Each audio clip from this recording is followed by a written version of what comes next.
Mensagem número 28, na conquista da liberdade, baseada na Epístola de Paulo aos Gálatas, capítulo 5, versículo 13, onde ele diz: porque vós, irmãos, fostes chamados à liberdade, porém não useis da liberdade para dar ocasião à carne. Sede antes servos uns dos outros pelo amor. E Emmanuel comenta: a mente humana, antes do contato com o Cristo, o divino libertador, padecia milenárias algemas de servidão. Era o cativeiro da violência, convertendo o mundo em arena de senhores e escravos. Era o grilhão implacável do ódio, garantindo impunidade aos crimes de raça. Era a treva da ignorância, aprisionando a inteligência nas teias do vício dourado.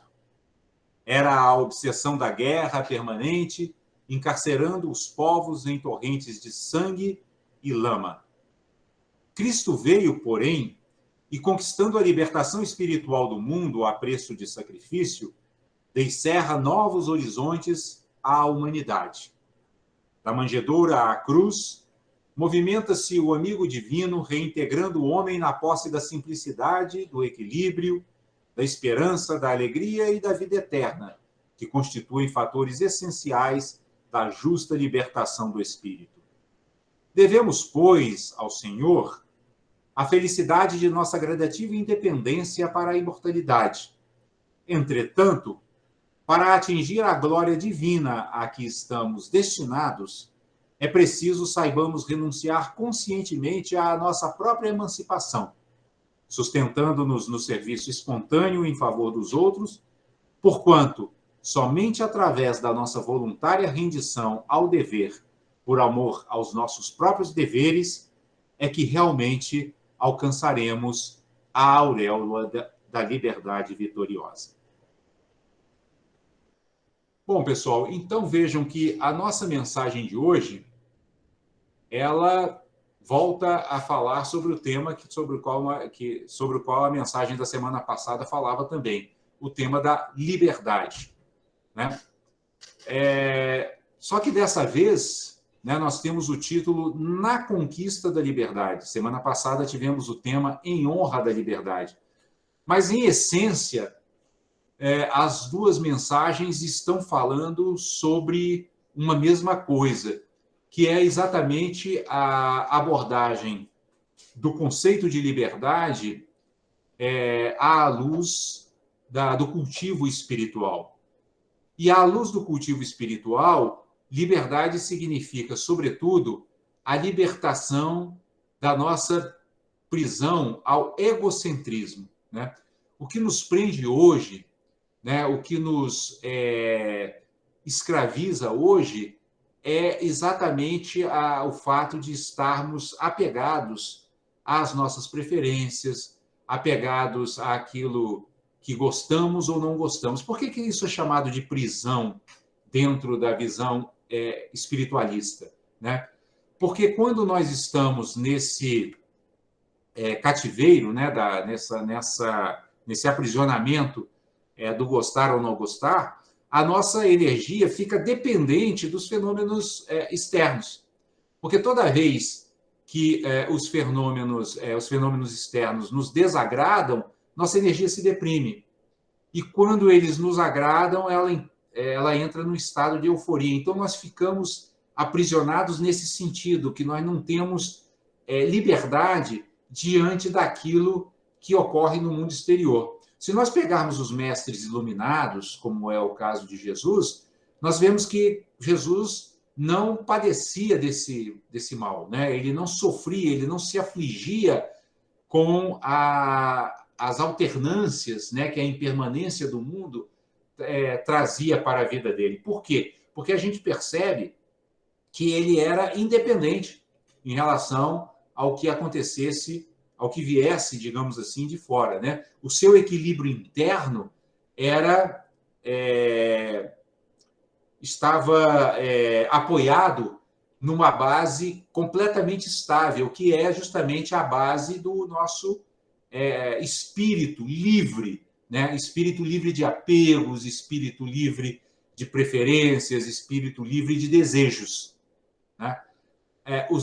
A filosofia chinesa antiga, inclusive, tem uma frase muito bonita, onde ela diz que aquele que é livre de desejos, tudo possui. Né? Para nós parece paradoxal, né? Mas quando nós estamos livres de desejo, nós possuímos tudo.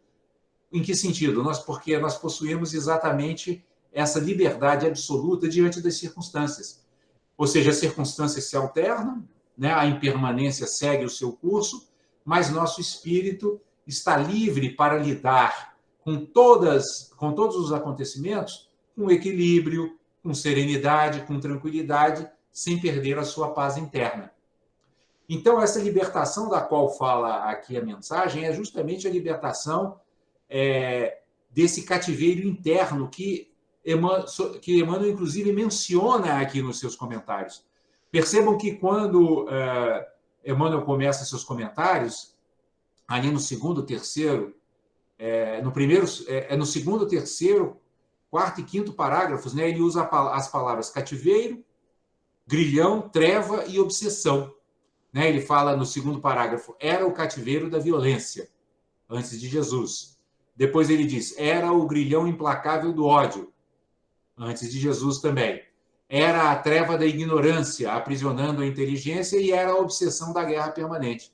Então veja que ele cita 4 palavras que se referem exatamente a essa sensação de perda da liberdade, né? a esse aprisionamento ao qual estamos submetidos, né? Nesse momento em que ainda não conseguimos atingir a libertação final que se consegue quando se atinge a iluminação. Percebam que cativeiro, por exemplo, né? O que é o cativeiro? Né?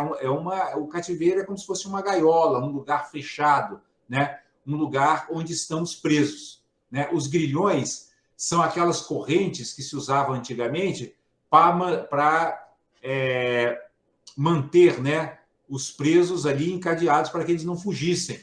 Né? Isso eram os grilhões. Né? A treva, né, é justamente a nossa falta de lucidez, de clareza para enxergarmos isso. Para enxergarmos que a verdadeira liberdade ela provém de uma libertação dos obstáculos internos, né, que não nos permitem ver que nós somos os criadores do nosso próprio destino. São as nossas escolhas que definem, né, as circunstâncias das nossas vidas. Já falamos aqui várias vezes, né, temos comentado com frequência, né, essa questão do karma, né, de dizer que o karma, inclusive, nós temos sempre ressaltado muito isso, né, o karma ele é dinâmico, ele é impermanente, como todos os fenômenos, ele também é impermanente. Por quê? Porque ele está a todo momento sendo remodelado por nossas próprias escolhas, sendo transformados por nossas próprias escolhas. Né? Escolhas mais sábias transformam o nosso karma num karma mais positivo. E escolhas baseadas na ignorância e nas trevas, como está dizendo Emmanuel aqui, acaba gerando para nós circunstâncias mais negativas e mais pesadas. Né? Então é importante que a gente perceba, inclusive, esse tema da liberdade também, como essa liberdade que nós temos de semear.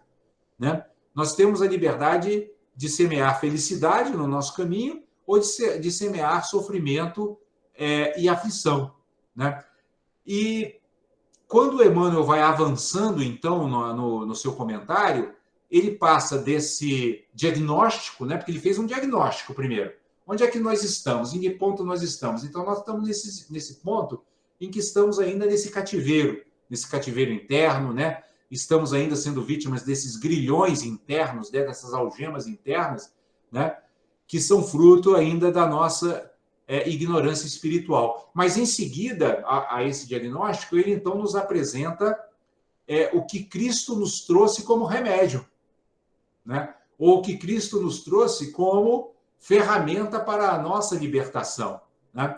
E ele começa dizendo que Cristo nos ofereceu, a preço de sacrifício, né, novos horizontes, horizontes mais amplos, horizontes mais vastos, né? Horizontes que decorrem da própria prática dos ensinamentos evangélicos, porque se praticarmos os ensinamentos evangélicos, nossa mente vai se abrir, nossa mente vai se ampliar e vai sair desse espaço pequenininho onde ela hoje se encontra, que é esse espaço do ego, né? Porque o que é o ego, na verdade, pessoal? O ego, ele não é uma entidade, né? Ele é apenas um conjunto de tendências que nossa mente tem por hábito seguir, né? Que tendências são essas?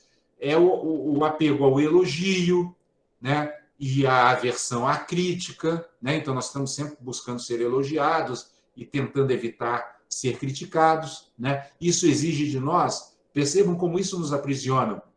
Por que nos aprisiona? Porque nós ficamos presos quando precisamos de elogios, quando somos dependentes de elogio para nos sentirmos felizes, nós ficamos aprisionados a agradar aos outros, né? Porque para receber elogio temos que agradar. Se não agradarmos, não recebemos elogios. Jesus, por exemplo, que era livre, não se preocupava com isso. Ele fazia o que tinha que ser feito. Ele fazia o que sua mente lúcida indicava que era o necessário. E por isso ele acabou, ao final da sua vida, sendo crucificado, porque desagradou. Acabou desagradando. Não porque ele quisesse desagradar, porque ele não tinha nem intenção de agradar nem desagradar. A mente lúcida, a mente iluminada, ela quer ajudar. Ela quer diminuir o sofrimento. E ela faz o que for preciso para diminuir o sofrimento. Agradar ou desagradar não é a essência da preocupação de uma mente livre. A mente livre, ela quer sempre libertar os seres do sofrimento, e foi isso que Jesus fez. Então, vejam, nós estávamos falando disso, né? Quer dizer, nós estamos presos nessa mente pequena, né? Que depende de elogios, ou que corre atrás de elogios e procura evitar de todo modo a crítica, que procura ganhos e que sofre muito com as perdas, né? Que procura o prazer, né? E tem verdadeiro pavor da dor, né? Ou teme muito a dor, e que quer sempre ser reconhecida, né? E sofre muito quando é ignorada, né? Então, isso é a nossa prisão. E o que Jesus veio nos trazer? Veio nos trazer uma ampliação, veio nos trazer a ferramenta para nos libertarmos disso, né? Veio nos trazer a ferramenta para que, ao invés de ficarmos presos a esse apego, né? A elogio, reconhecimento, prazer e ganho, a gente procure agir com uma mente aberta, né? Com uma mente ampla, que engloba toda a humanidade como irmãos e que age, né, que conduz a sua ação no mundo baseada na compaixão, na bondade amorosa, na alegria altruísta, na equanimidade, na paciência e na generosidade. Foi esses horizontes que Jesus veio nos trazer. Por isso que Emmanuel diz aqui que Cristo veio, né, porém, e conquistando a libertação espiritual do mundo a preço de sacrifício, nos descerrou novos horizontes. São esses novos horizontes que Jesus nos descerra. E Emmanuel, ainda caminhando para a conclusão do seu comentário, nos fala da trajetória de Jesus. Porque ele fala da manjedoura à cruz, o amigo divino se movimentou sempre reintegrando o homem na posse da simplicidade, do equilíbrio e da esperança, da alegria e da vida eterna. Olha que bonita a trajetória de Jesus no mundo, né? Ele nasce num lugar simples, né, numa manjedoura, e termina na cruz, né, que é a demonstração da ignorância da humanidade, que não reconheceu essa mensagem de libertação, não percebeu que esse ser estava trazendo uma mensagem de libertação, e por se sentir ameaçada, né, em suas fixações, né, porque eles achavam que Jesus, os ensinamentos de Jesus iriam promover uma verdadeira desorganização, por exemplo, da sociedade da época, né? Porque Jesus dizia todos os homens são iguais, e a sociedade da época era escravagista. Então, como que os homens sendo iguais, nós vamos sustentar, né, esse método de manutenção da sociedade que se baseia na exploração da mão de obra escrava, né? Então, tudo isso assustou, né, aos poderosos da época, que viram em Jesus uma ameaça, né, ao seu status social, né, à organização social da época, e por isso condenaram à cruz. Mas Jesus, em toda essa trajetória, ele nos traz exatamente o que Emmanuel nos fala aqui, né, nos traz nos reintegra à nossa verdadeira essência, que é equilíbrio, né? Que é bondade amorosa, que é compaixão e que é felicidade genuína. E, por fim, Emmanuel vai concluir a mensagem nos chamando a atenção para o fato de que se Jesus nos trouxe esse horizonte, é preciso da nossa parte, né, que a gente faça o trabalho que nos compete, o trabalho de evolução que nos compete. E ele define esse trabalho de uma maneira muito interessante, porque ele diz assim, que nós precisamos renunciar conscientemente à nossa própria emancipação, sustentando-nos no serviço espontâneo em favor dos outros. Isso é algo que nos induz a uma reflexão, porque se a mensagem está nos propondo libertação dessas nossas mazelas interiores, por que agora, no final, Emmanuel conclui dizendo que nós renunciemos à nossa emancipação? A emancipação é a nossa libertação. Como vamos renunciar? Mas ele completa, sustentando-nos no serviço espontâneo em favor dos outros. Por quê? Porque se nós nos sustentarmos no serviço espontâneo em favor dos outros, nós estaremos transcendendo os muros do nosso ego, né? Porque quando nós nos preocupamos com os outros, nós acabamos esquecendo um pouco, né, e deixando de lado aquela prisão a que nos referimos no começo dos nossos comentários, que é a prisão ao ser elogiado, não gostar de ser criticado, que é a prisão ao querer ter prazer e não gostar da dor, que é a prisão a querer sempre ganhar e não gostar de perder, né? A gente não vai ter mais, não vai mais estar concentrando a nossa energia em sustentar esse pequeno mundo egóico, né? Preso ao elogio, ao reconhecimento e ao prazer. Nós vamos estar abrindo nossos horizontes, porque vamos estar passando a olhar também para os outros e vamos ver que os outros, em essência, estão buscando a mesma coisa que nós. Estão buscando a felicidade. O Dalai Lama repete isso constantemente. Todos os seres, e ele não fala só seres humanos, todos os seres do universo fazem a mesma coisa todos os dias, buscam a felicidade, né? E tentam superar o sofrimento. E buscam superar o sofrimento. Qual é o grande problema da maioria dos seres? É que fazem isso, buscam a felicidade e tentam evitar o sofrimento, sem lucidez, sem clareza, sem saber onde é que se encontra a felicidade genuína. E essa mensagem, ela aponta claramente para onde é que nós vamos encontrar essa felicidade que nós tanto buscamos.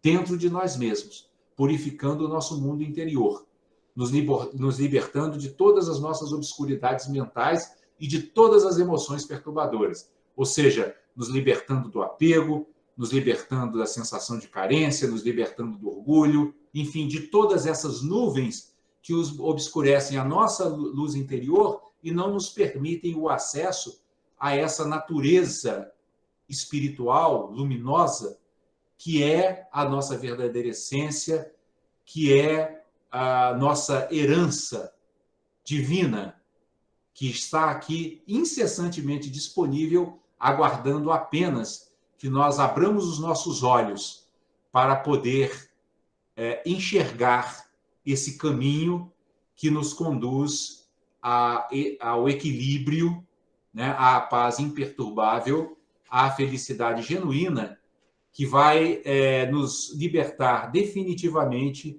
de todo sofrimento e de toda a aflição.